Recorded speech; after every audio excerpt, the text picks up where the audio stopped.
27 de maio de 1944, Ilha de Biak, Nova Guiné Holandesa. Dentro de uma caverna de coral a 40 metros de profundidade, o coronel Naoyuki Kuzumi observa através de uma fenda estreita enquanto 12.000 soldados americanos desembarcam nas praias sem encontrar resistência. Ao seu redor, oficiais esperam ordens para abrir fogo. Kuzumi levanta a mão, sinaliza silêncio absoluto. Deixem entrarem. Os americanos avançam pela areia, estabelecem posições, trazem equipamentos. Nenhum tiro é disparado. Nas cavernas interligadas ao longo da ilha, 8.000 soldados japoneses permanecem escondidos, em silêncio, aguardando. Os oficiais de Kuzumi trocam olhares confusos. Por que não atacar agora, quando os americanos estão vulneráveis na praia? Kuzumi sorri levemente. Ele tem um plano que acredita ser genial. Um plano que transformará Biak na tumba do exército americano. Mas neste exato momento, enquanto observa os inimigos desembarcarem livremente, Kuzumi está cometendo o erro tático mais catastrófico da campanha do Pacífico. Um erro que, em menos de 72 horas, condenará centenas de seus próprios homens a uma das mortes mais horríveis imagináveis. Queimados vivos, a temperaturas que derretem metal. Asfixiados por fumaça tóxica em cavernas que se transformarão em fornos. Esta é a história de como a arrogância tática de um homem e a subestimação fatal de uma simples granada de fumaça americana selaram o destino de 800 soldados japoneses. Para entender a magnitude do erro de Kuzumi, você precisa entender quem era este homem e por que ele tinha tanta confiança em seu plano. Naoyuki Kuzumi era um oficial de infantaria da velha escola, produto do sistema militar japonês que valorizava a obediência absoluta acima de flexibilidade tática. Havia passado meses planejando a defesa de Biak, estudando cada metro quadrado da ilha, cada formação rochosa, cada caverna. E Biak tinha centenas delas. A ilha era um labirinto natural de cavernas de coral, algumas pequenas, outras enormes salões subterrâneos capazes de abrigar centenas de homens. Kuzumi viu nestas cavernas não apenas abrigo, mas a chave para uma defesa impenetrável. Ele transformou mais de 300 cavernas em fortalezas interligadas. Estocou munição, água, suprimentos médicos. Posicionou metralhadoras pesadas em fendas naturais que ofereciam campos de tiro perfeitos. Criou túneis de comunicação entre posições. Estabeleceu salas de comando subterrâneas. Cada caverna era uma pequena fortaleza. Juntas, formavam um sistema defensivo que Kuzumi acreditava ser absolutamente invencível. A doutrina que guiava Kuzumi era simples: defesa em profundidade. Deixe o inimigo desembarcar. Deixe-o avançar. Atraia-o para o interior da ilha, onde suas vantagens em poder de fogo e mobilidade seriam neutralizadas. Então, das cavernas, esmague-o com fogo cruzado de posições que ele não pode destruir. Os americanos descobririam que conquistar praias era fácil. Conquistar cavernas era impossível. Kuzumi havia visto relatórios de outras ilhas. Tarawa, Saipan, Peleliu. Sempre a mesma história. Os americanos desembarcavam com poder de fogo massivo, mas quando as tropas japonesas se entrincheiravam em posições fortificadas, o avanço parava. Cada bunker, cada caverna tinha que ser tomada individualmente, com pesadas baixas americanas. Em Biak, Kuzumi tinha não dezenas, mas centenas de cavernas. Ele calculava que os americanos levariam meses para limpar a ilha, se conseguissem. Tempo suficiente para reforços japoneses chegarem. Tempo suficiente para transformar a Batalha de Biak em um desastre para os americanos. Tão custoso que talvez fizesse Washington reconsiderar toda a campanha do Pacífico. Havia apenas um problema com o plano de Kuzumi. Um problema que ele, em sua rígida confiança tática, completamente ignorou. As cavernas de coral de Biak eram diferentes de bunkers de concreto. Coral é poroso, cheio de fendas, rachaduras, aberturas. O que Kuzumi via como fortalezas impenetráveis eram, na verdade, armadilhas mortais esperando para serem ativadas. Mas em 27 de maio, quando os americanos desembarcaram, Kuzumi ainda acreditava ter criado a defesa perfeita. Observou do alto enquanto tanques Sherman subiam pela praia. Viu soldados americanos estabelecendo perímetros, trazendo artilharia. Nenhum tiro japonês foi disparado. Os americanos devem estar confusos, pensou Kuzumi. Onde está a resistência? Por que a ilha parece abandonada? Deixem-nos avançar mais. Deixem-nos se comprometerem. Então, quando estiverem longe de suas praias, longe de seu apoio naval, presos entre nossas posições de cavernas, nós atacaremos. Nos 2 primeiros dias, o plano de Kuzumi pareceu funcionar. Soldados americanos avançaram pela ilha, encontrando apenas resistência esporádica. Pequenos grupos de atiradores japoneses disparavam algumas rajadas e desapareciam. Os americanos não conseguiam localizar as principais posições defensivas. Então, em 29 de maio, quando as tropas americanas se aproximaram do campo de aviação no centro da ilha, o objetivo estratégico de toda a operação, Kuzumi finalmente deu a ordem: abram fogo. Das cavernas ao longo dos penhascos acima do campo de aviação, metralhadoras pesadas japonesas abriram fogo simultaneamente. Soldados americanos que avançavam em terreno aberto foram cortados. Em minutos, dezenas estavam mortos ou feridos. Os sobreviventes correram para qualquer cobertura disponível, gritando por apoio. A artilharia americana respondeu imediatamente. Obuses de 105 mm começaram a martelar as posições das cavernas. Explosões sacudiram os penhascos. Mas quando a fumaça se dissipou, o fogo japonês continuou. As granadas estavam explodindo contra a rocha de coral sólida. Fragmentação ricocheteava inutilmente. As cavernas eram profundas demais. As aberturas pequenas demais. A artilharia não estava funcionando. Tanques Sherman foram trazidos. Eles se posicionaram e começaram a disparar suas armas principais de 75 mm diretamente nas aberturas das cavernas. Projéteis explodiam contra o coral, enviando estilhaços voando. Mas as metralhadoras japonesas continuavam disparando. As cavernas absorviam o castigo. Kuzumi, observando do fundo de sua posição de comando subterrânea, estava convencido. Estava certo. As cavernas eram impenetráveis. Os americanos poderiam despejar todo o poder de fogo que quisessem. Não importava. Suas posições resistiriam. Seus homens estavam seguros. Ele havia criado fortalezas que não podiam ser quebradas. Mas Kuzumi não sabia que naquele exato momento, a 300 metros de distância, um sargento americano estava prestes a mudar completamente a natureza da batalha. Prestes a descobrir a arma que transformaria cada caverna supostamente impenetrável de Kuzumi em um forno incinerante. O sargento William Siekewitz, da 186 da Infantaria, estava agachado atrás de um afloramento rochoso, tentando descobrir como silenciar uma metralhadora japonesa que estava fixando sua unidade. A artilharia não funcionava. Tanques não conseguiam mirar na fenda estreita de onde os tiros vinham. Granadas de fragmentação explodiam inutilmente contra o coral. Siekewitz olhou para seu equipamento. Ele tinha granadas de fumaça, granadas M15 de fósforo branco, projetadas para criar cortinas de fumaça para cobrir avanços de tropas. Não eram armas ofensivas, eram dispositivos de ocultação. Mas Siekewitz teve uma ideia.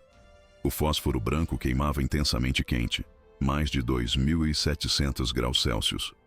Se ele conseguisse fazer uma dessas granadas rolar para dentro da caverna através da fenda, talvez o calor e a fumaça forçassem os japoneses a saírem. Valeria a tentativa. Ele rastejou até mais perto, esperou uma pausa no fogo, se levantou e arremessou a granada M15 diretamente na abertura estreita. A granada desapareceu na escuridão. Segundos depois, fumaça branca e densa começou a jorrar da fenda. Gritos vieram do interior da caverna. Não gritos de batalha, gritos de agonia. 2 soldados japoneses cambalearam para fora da caverna, tossindo violentamente, roupas em chamas. Caíram no chão, corpos convulsionando. Morreram em segundos. A metralhadora silenciou. Siekewitz ficou olhando, atordoado. A granada de fumaça havia feito o que artilharia pesada e fogo de tanque não conseguiram. Havia eliminado completamente a posição. Ele gritou para seus companheiros. Funcionou. As granadas de fumaça funcionam. Tragam mais. A notícia se espalhou rapidamente pela linha americana. Dentro de horas, cada unidade estava recebendo suprimentos massivos de granadas M15. E os soldados americanos estavam descobrindo que essas granadas não eram apenas eficazes, eram devastadoras contra as cavernas de coral de Biak. O fósforo branco não ricocheteava como granadas de fragmentação. Ele entrava nas fendas, rolava para dentro das cavernas. Uma vez aceso, queimava a temperaturas que derretiam metal, criando fumaça tóxica espessa que enchia cada centímetro de espaço disponível. E as cavernas de coral de Kuzumi, com todas suas fendas e rachaduras interconectadas, canalizavam a fumaça para todos os cantos. Soldados japoneses nas profundezas das cavernas, que pensavam estar seguros, de repente se encontravam sufocando em fumaça cáustica, enquanto o calor aumentava para níveis insuportáveis. O padrão se repetiu em caverna após caverna. Soldados americanos se aproximavam, identificavam as aberturas, arremessavam múltiplas granadas M15 para dentro. Fumaça branca explodia das fendas. Gritos ecoavam do interior. Soldados japoneses corriam para fora, desesperados por ar, apenas para serem abatidos. Os que ficavam dentro morriam por asfixia ou queimados. Em 48 horas, mais de 100 posições de cavernas haviam sido eliminadas. O sistema defensivo cuidadosamente construído de Kuzumi estava desmoronando. E dentro de sua caverna de comando, Kuzumi estava recebendo relatórios que o aterrorizavam. Posição após posição estava silenciosa. Cavernas que deveriam conter dezenas de homens não respondiam mais às comunicações. Patrulhas enviadas para verificar encontravam apenas corpos. Homens que morreram não de ferimentos de batalha, mas de queimaduras horríveis e asfixia. As paredes internas das cavernas estavam cobertas de fuligem negra. O cheiro de carne queimada era insuportável. Kuzumi finalmente entendeu. Sua fortaleza impenetrável havia se tornado uma armadilha mortal. As mesmas características que faziam as cavernas parecerem defensáveis, as fendas estreitas, os espaços confinados, a ventilação limitada, agora as tornavam vulneráveis a uma arma que ele nunca havia considerado. Uma simples granada de fumaça. Ele tentou adaptar. Ordenou que as tropas selassem algumas aberturas, criassem ventilação melhor em outras. Mas era tarde demais. Os americanos agora sabiam exatamente como eliminar cada posição e tinham suprimento ilimitado de granadas M15. Em 31 de maio, apenas 4 dias após o desembarque inicial, forças americanas capturaram o campo de aviação. A posição que Kuzumi havia jurado defender até o último homem caiu em menos de 8 horas de combate concentrado. Não porque os soldados japoneses não lutaram bravamente. Lutaram. Mas porque dezenas deles morreram queimados vivos antes mesmo de poderem disparar um tiro. O avanço americano acelerou. Com as granadas M15, eles podiam avançar 1000 metros por dia, limpando posições de cavernas que deveriam ter levado semanas para tomar. Kuzumi assistia impotente enquanto seu plano cuidadosamente construído desintegrava. Ele havia condenado seus próprios homens. Ao posicioná-los em cavernas que acreditava serem impenetráveis, na verdade os havia colocado em tumbas esperando para serem lacradas. A matemática era brutal. Das mais de 300 posições de cavernas fortificadas, estimava-se que entre 400 e 1.000 soldados japoneses morreram especificamente devido ao fósforo branco, não em combate aberto, não em cargas banzai, mas presos em espaços confinados, queimando a 2.700 graus Celsius ou sufocando em fumaça tóxica. O número mais provável, baseado em relatórios de casualidades japonesas e análises pós-batalha, era aproximadamente 800 homens. 800 soldados que morreram porque seu comandante subestimou completamente a capacidade do inimigo de transformar uma simples granada de fumaça em uma arma de extermínio. A Batalha de Biak continuou por mais semanas. Kuzumi recusou-se a render. Retirou-se com os sobreviventes para cavernas cada vez mais profundas no interior da ilha. Mas o padrão nunca mudou. Os americanos localizavam as posições, arremessavam granadas M15. A fumaça branca jorrava. Os gritos ecoavam. Outra caverna silenciava. Em julho de 1944, a resistência organizada japonesa em Biak havia cessado. Kuzumi e alguns oficiais sobreviventes fugiram para a selva. A maioria morreu de fome ou doenças nas semanas seguintes. Kuzumi foi encontrado morto em agosto, provavelmente por suicídio. Seu corpo estava perto de uma das cavernas que ele havia fortificado tão cuidadosamente. A ironia era amarga. O homem que construiu fortalezas impenetráveis morreu em uma ilha que caiu em dias, não em meses. Após a batalha, oficiais de inteligência americanos examinaram as posições japonesas. Ficaram impressionados com a sofisticação do sistema de cavernas. Kuzumi havia criado uma obra-prima de engenharia defensiva. Em outras circunstâncias, com armas convencionais, poderia ter funcionado.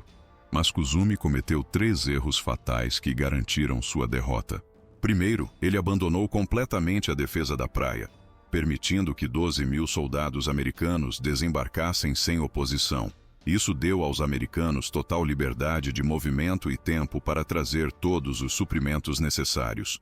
Segundo, ele subestimou a capacidade americana de inovação tática. Assumiu que os americanos lutariam de forma convencional, usando apenas artilharia e tanques. Nunca considerou que eles pudessem adaptar armas existentes para novos usos. Terceiro e mais fatal, ele confiou demais em uma única estratégia. Apostou tudo nas cavernas, sem plano de contingência se elas se provassem vulneráveis.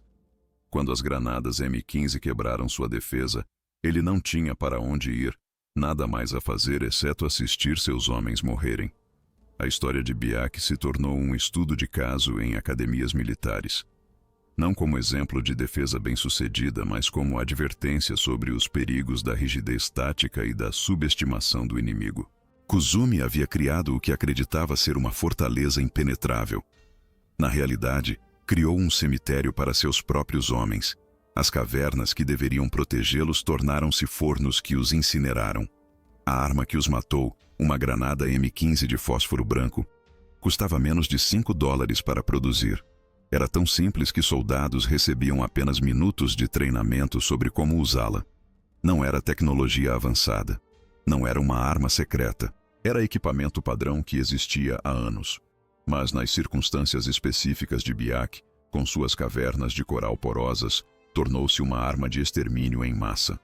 800 homens morreram porque seu comandante acreditou que suas fortificações eram invencíveis. Morreram porque Kuzumi não conseguiu imaginar que o inimigo pudesse encontrar uma solução simples para um problema complexo.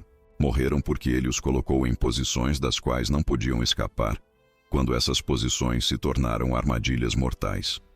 27 de maio de 1944, o dia em que Kuzumi observou os americanos desembarcarem sem disparar um tiro, certo de que estava prestes a infligir uma derrota esmagadora. Ele estava errado. Naquele momento, ele estava condenando centenas de seus próprios homens a uma das mortes mais horríveis da guerra. E tudo porque subestimou uma simples granada de fumaça e superestimou suas cavernas supostamente impenetráveis. A matemática de Biak era simples e brutal. Quando você coloca homens em posições das quais não podem recuar e essas posições se tornam vulneráveis, você não criou uma defesa, criou um matadouro. Kuzumi aprendeu essa lição tarde demais, e 800 de seus homens pagaram o preço com suas vidas. Se esta história te impactou tanto quanto impactou a mim ao descobri-la, preciso do seu apoio agora. Estamos lutando para alcançar nossa meta de 1.000 inscritos, e cada inscrição faz diferença real. Clique no botão de inscrever-se agora e ative o sininho para não perder os próximos episódios sobre os momentos decisivos que mudaram a Segunda Guerra Mundial. Estamos recomendando um vídeo que complementará sua compreensão sobre esses momentos decisivos, onde guerras são perdidas não por falta de conhecimento, mas por falha em agir sobre esse conhecimento no momento certo. Nos vemos na próxima história.